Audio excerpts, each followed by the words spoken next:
Well, Janella, for the very first time today, the Ford government acknowledged that patients who have had their surgeries postponed could become collateral damage of COVID-19. And there are thousands who have had their surgeries delayed. The health minister appeared concerned and upset when she revealed details of a study suggesting approximately 35 cardiac patients may have died as a result of their surgeries being postponed. Something that has happened. It is, I don't want to call it collateral damage because they are deaths.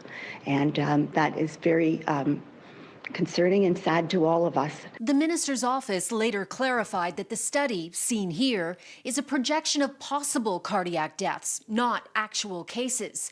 But it isn't just cardiac patients who have had surgeries delayed. City News has learned from Ontario Health there have been 1,700 fewer cancer surgeries from March 15th to April 12th than last year, and asked the Premier to comment.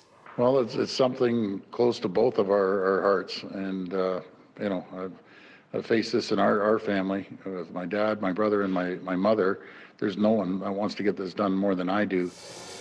The province cancelled non-emergency surgeries to ensure there would be hospital capacity to deal with a feared spike in COVID-19 patients. Prior to pandemic preparations, hospitals were close to 100% full. Now they are at roughly 64%.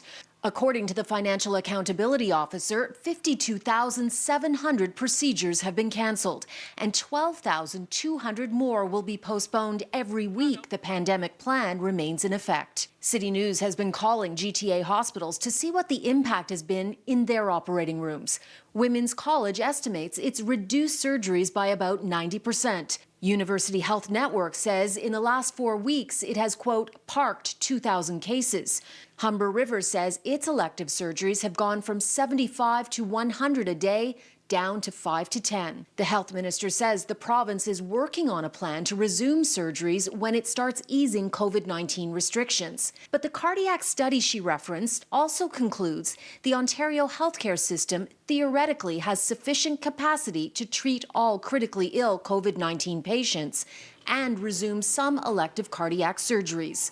The Ford government has consistently said it is relying on the chief medical officer's advice. Is it necessary to keep the hospitals at the roughly 64% capacity? Could we not start resuming surgeries now? My understanding would be that anyone who is in a situation where their condition has deteriorated or was concerned, that the physician would ramp that up to being an urgent issue and to deal with it accordingly.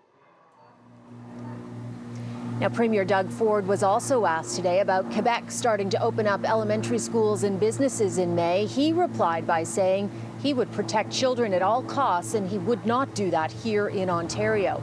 He added he will wait to see until the end of May to see if students will go back to school in June or if just the school year will be scrapped.